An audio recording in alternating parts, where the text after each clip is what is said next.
Assalamualaikum warahmatullahi wabarakatuh. Berjumpa kembali dengan saya dalam mata kuliah Sosiologi Politik. Teman-teman mahasiswa, kali ini kita akan membahas tentang salah satu bab penting dalam Sosiologi Politik, yaitu pemilihan umum atau yang kita singkat pemilu, dengan berbagai macam variasinya.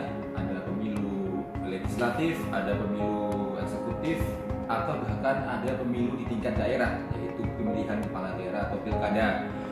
Pemilu menjadi aspek penting dalam pembahasan sosiologi politik karena pemilu sangat terkait dengan eksistensi sistem demokrasi. Tidak ada sistem demokrasi yang berjalan optimal tanpa pemilu, atau dengan kata lain, tidak ada demokrasi tanpa pemilu. Dengan demikian bisa disimpulkan bahwa pemilu adalah tolak ukur atau indikator utama apakah sebuah negara tersebut berjalan dengan sistem demokratis atau tidak.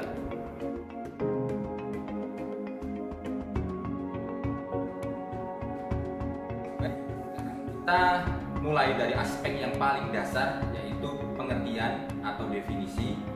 Sehingga pertanyaan utamanya adalah apa sih yang sebenarnya dimaksud dengan pemilu?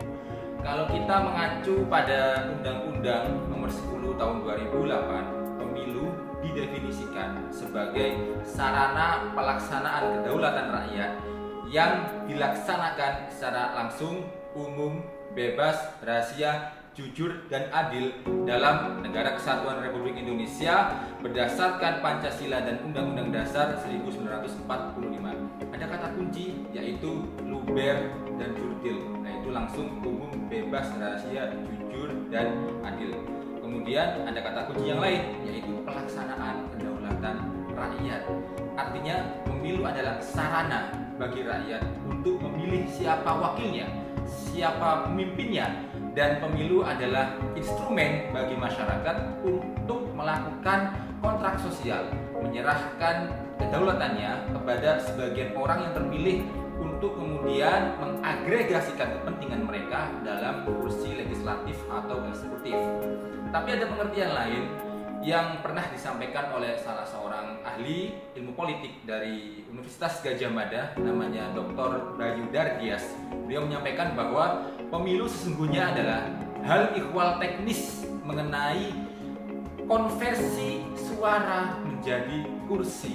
Artinya pemilu adalah aspek teknis yang kemudian harus kita lewati dalam sebuah skema demokrasi di mana rakyat mendelegasikan kewenangannya kepada seseorang, lantas kemudian seseorang tersebut akan mendapatkan kursi kekuasaan. Sekarang lanjut pada poin berikutnya, yaitu mengapa perlu dilaksanakan pemilu, atau apa sih pentingnya pemilu itu. Setidaknya ada 3 atau mungkin 4 faktor yang bisa saya jelaskan di sini. Yang pertama, pemilu sebagai sarana sirkulasi kekuasaan. Jadi pemilu itu instrumen untuk regenerasi kepemimpinan. Bisa Anda bayangkan, seandainya pemilu itu seperti ruangan, maka dia butuh ventilasi supaya udara itu bisa bergulir. Nah, pemilu itu kira-kira seperti ventilasi bagi demokrasi.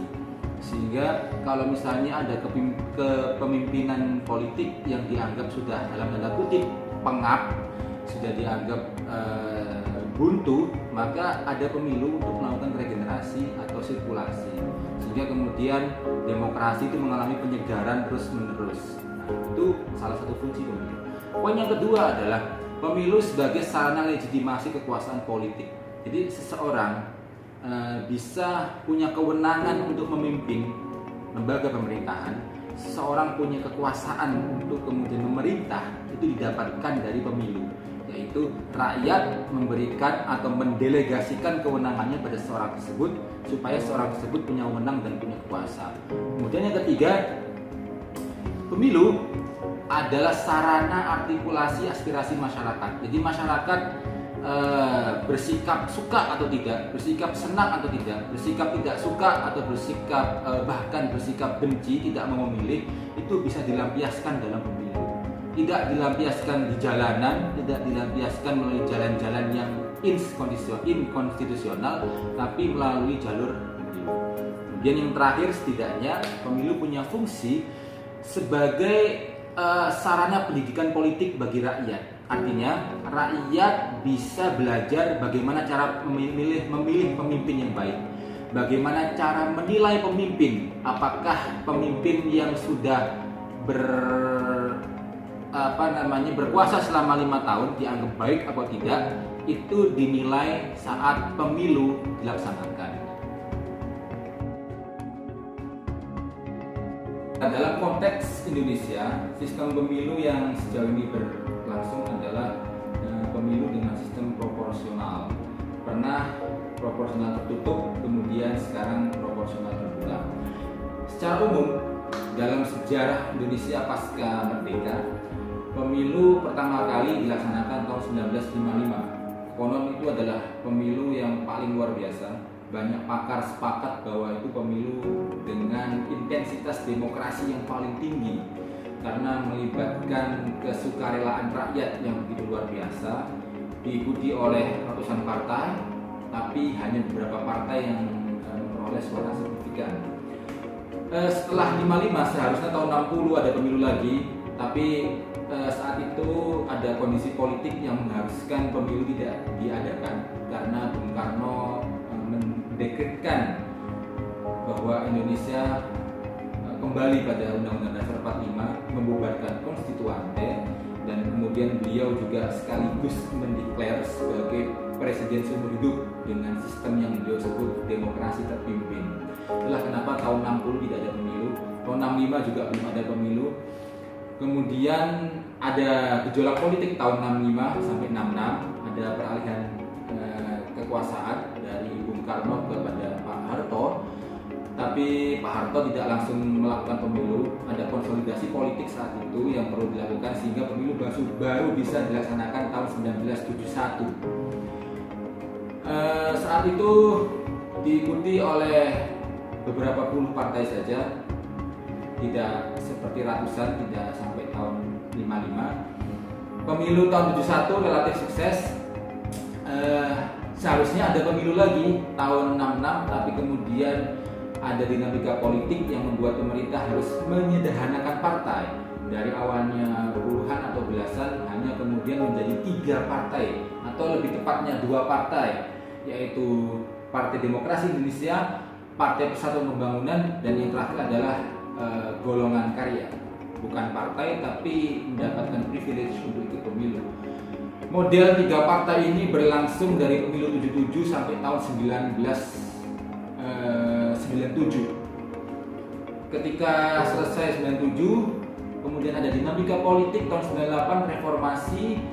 Akhirnya para tokoh bangsa menyepakati pemilu pasca reformasi dilaksanakan tanggal 5 Juli tahun 1999. Itulah kembali berlangsung secara demokratis, ada gegap gempita yang luar biasa, diikuti oleh 48 partai politik, dari awalnya 3 menjadi 48. Itulah kemudian terus bergulir secara rutin 5 tahunan, dari 99, 2004, 2009, 2014 sampai terakhir kemarin 2019. Sampai di sini dulu pembahasan mengenai pemilihan umum.